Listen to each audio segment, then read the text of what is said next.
Now available on video cassette. So movie posters are designed to accomplish one thing. It's to get people to go see whatever movie it's advertising. They're so corporatized and they're focus grouped so that the maximum number of people will go see whatever movie.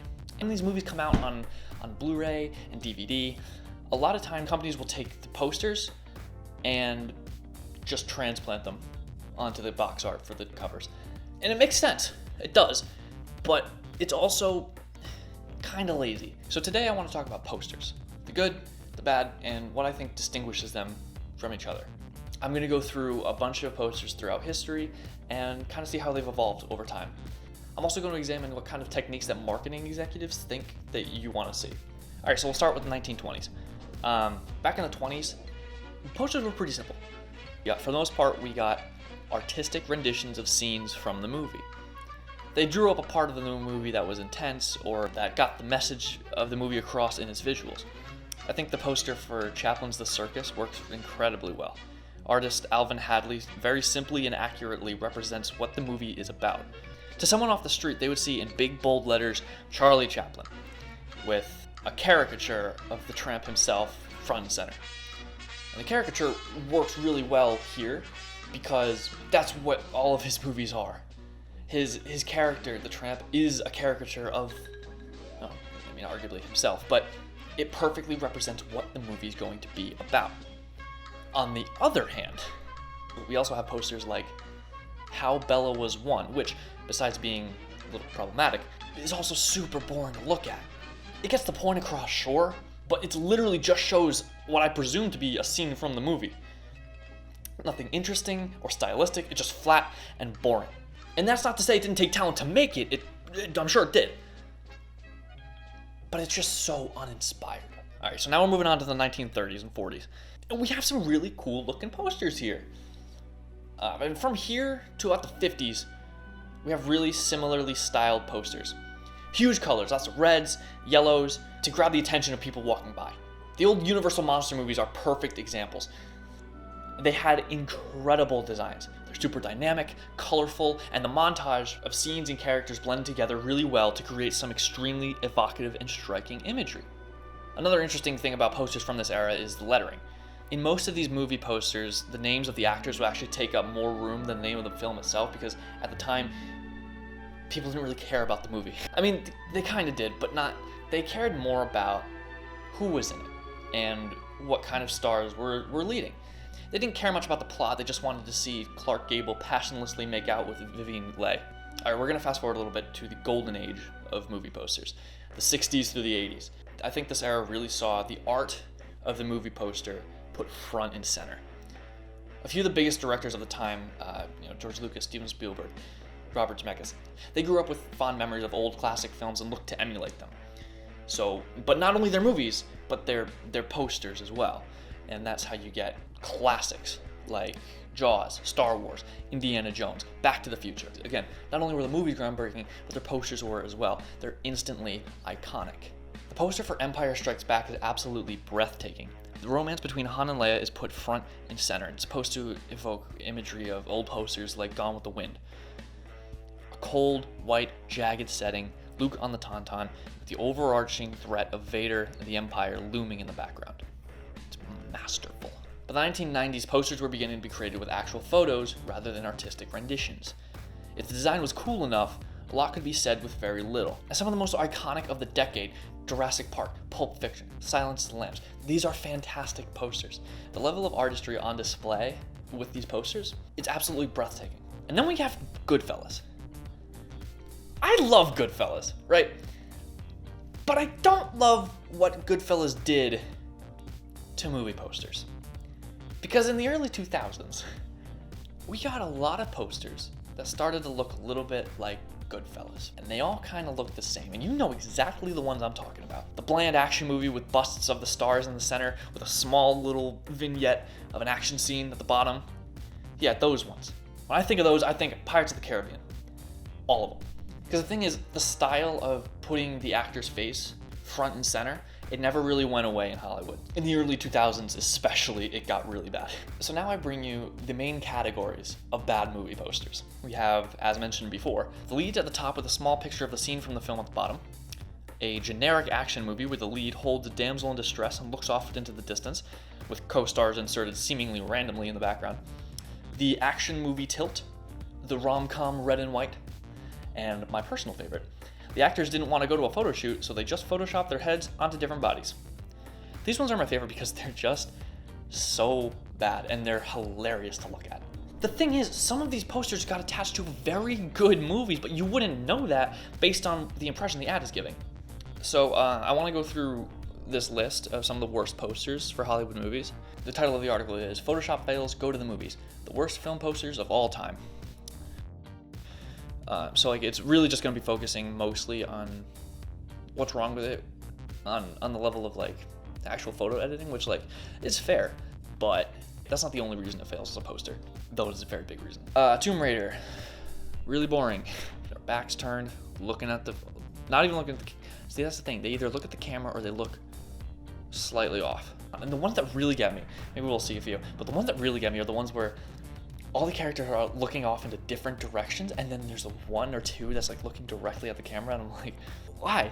So now we have Arrival. Arrival is a good movie. It's a great movie, and I give them props for not having Amy Adams, Jeremy Renner, and Forrest Whitaker just standing there walking towards the camera. I give them props for that. But that being said, this looks like there's a giant kidney stone in the middle of a random Asian city, and I say random Asian city because it's not specific.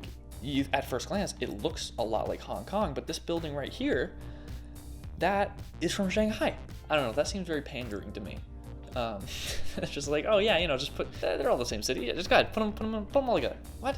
Melissa McCarthy is the boss. I don't know if this is a rom-com. I'm sure it's a comedy. It has the red and white trope.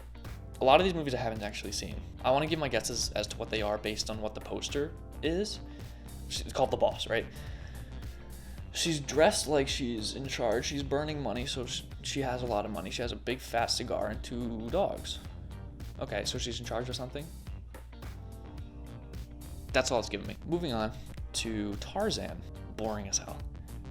There are some cool Tarzan posters from like the 30s and 40s, and they're all like hand-drawn, and they're super stylistic and super interesting to look at. And then we get this. What went wrong? What happened? Human nature. Okay. What is that supposed to mean? I don't get it. This one's fascinating to me. John Cryer and Will Sasso? Hang on. Is he the Lemons guy? He is the Lemons guy. John Cryer, I don't know, Zostack? Hit by lightning. All right, let's see.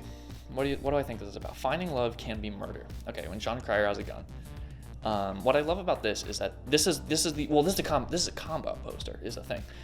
It's the red and white rom-com, but it's also the actors didn't feel like showing up to a photo shoot, so they photoshopped their heads onto random bodies.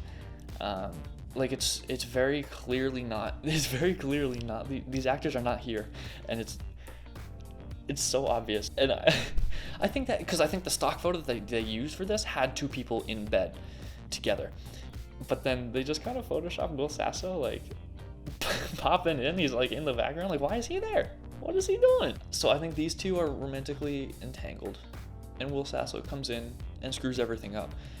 Maybe he's like an electrician. Finding love can be murder. Unless, or maybe John Cryer frames Will Sasso for murder so that he can steal his wife. And now he always has to sleep with a gun because he doesn't know when Will Sasso is going to come back to get revenge. I like that one, Chef.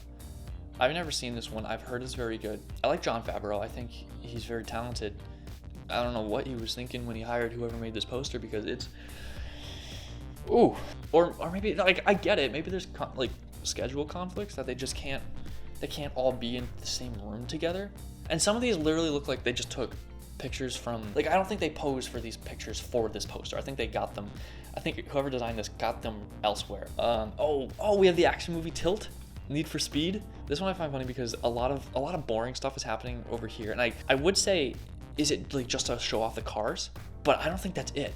Because if it was, it would just be, we'd be seeing like the make and model of the cars, but we don't. I don't know what kind of cars these are, but these are just people standing around. And then there's a helicopter lifting another car in the background, and that's infinitely more interesting than whatever is going on here. That's the thing. A lot of these posters are just really boring.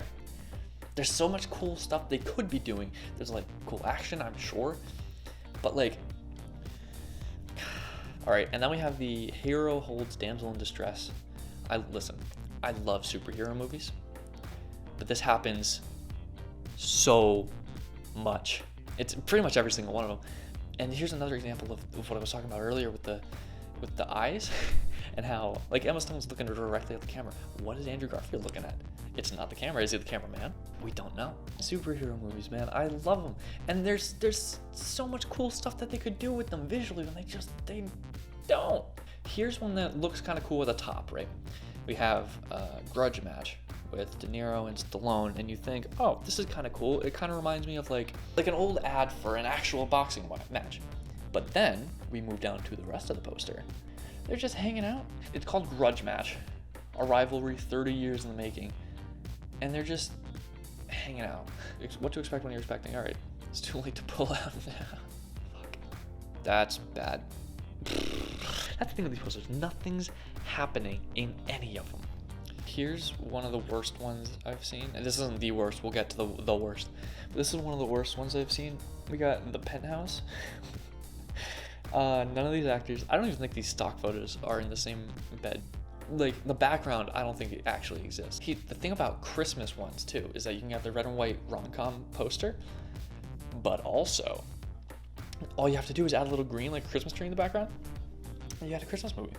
The action movie Tilt, Nick Cage, Bangkok Dangerous, it really is all on the execution, and man, I gotta say, they nailed it. This one's called Over Her Dead Body, and then has actors under her body. Just because she's passed on doesn't mean she's moving on. So she's dead and she's still into this guy or the girl. 2008 is probably the guy. And then this girl comes in and steals Paul Rudd. The movie's called Over Her Dead Body, and they put her body above everybody else's. At least have the title above it. Like, come on. Like, have a little fun with it. Here, Heavy Petting. I don't like the name. I can't describe it, but it makes me uncomfortable. I would believe that those two actors are together in this photo shoot. That makes sense to me. The dog is clearly not. They didn't even try to make the lighting look the same, to have any kind of consistency here. And here we go. The worst movie poster I think I've ever seen in my life. Good luck, Chuck. What is there to say with this? Evidently, this is meant to pay homage to the Annie Leibovitz photo of John Lennon monkey crawling on Yoko Ono. But like, when I see a poster for a movie called Good Luck, Chuck, I'm not thinking, oh yeah, John Lennon, right? The Beatle, right? Dane Cook, I don't think I've ever seen him. I've never seen a picture of him where his head looks normal. You get the point though, okay? These are some of the worst posters I've ever seen. I do have criteria for good movie posters too. It's not like all bad. I think that a movie poster has to be able to get the idea of what the movie is across. I think something interesting should be happening in the poster. But if it is boring, it should be stylized. Make it visually stimulating. Make it interesting to look at, please. That's all I ask. And I understand this isn't like an easy thing to do. I found this article from The Guardian where it has a quote from a graphic designer who works on like movie studio posters. Directors want something that represents their work as they see it. Marketing teams want something that will attract an audience. The producer is often stuck between the two, and the designer is trying to reconcile these opinions through their own voice. Like anything designed by a committee, these competing perspectives often steer the final product to a safe solution. So like, I get it. It makes sense. I understand why these posters look the way they do, but it doesn't excuse it. What really bothers me is that there's a lot to draw from in these movies, but it's like they just don't. It's like they don't care. It's lazy. I find it really weird how Hollywood has this thing with the contracts that the actors sign where like, oh, I have to take up a certain percentage of the poster. I don't think actors sell movies anymore. I think sometimes maybe people will go see it. It's like, oh, maybe this actor I know is in it. Okay, maybe like, but I think a premise and the actual plot of the movie, it was more interesting. I think people care about character more now than they ever have in the history of film, especially with franchises like superhero movies. No one's gonna walk past a movie theater and see a poster for the new Spider-Man movie and go, what the? Dude, you see Tom Holland's in this thing. Did you know that? Do you see that? Like, people know. These big action blockbusters, they can afford to take risks with their posters. Make something interesting. Having these posters with unique art, that will make it stand out. That will make people look at it and say, what is this? I want to know more. Speaking of Spider-Man, by the way, when the last Spider-Man movie came out, Marvel had a competition for fan-made posters. Most of them, even the ones that didn't win, were still better than the actual posters that they made. And then they didn't really get anything for it. It's like, oh, congrats, and they posted it on their Instagram. That's cool, but that's like paying somebody with exposure. I think it would be really interesting if studios had competitions like this more often, and instead of just giving them exposure on their Instagram, the winner of this contest has their poster on the Blu-ray. Or maybe, hell, make it the official poster. That'd be so cool.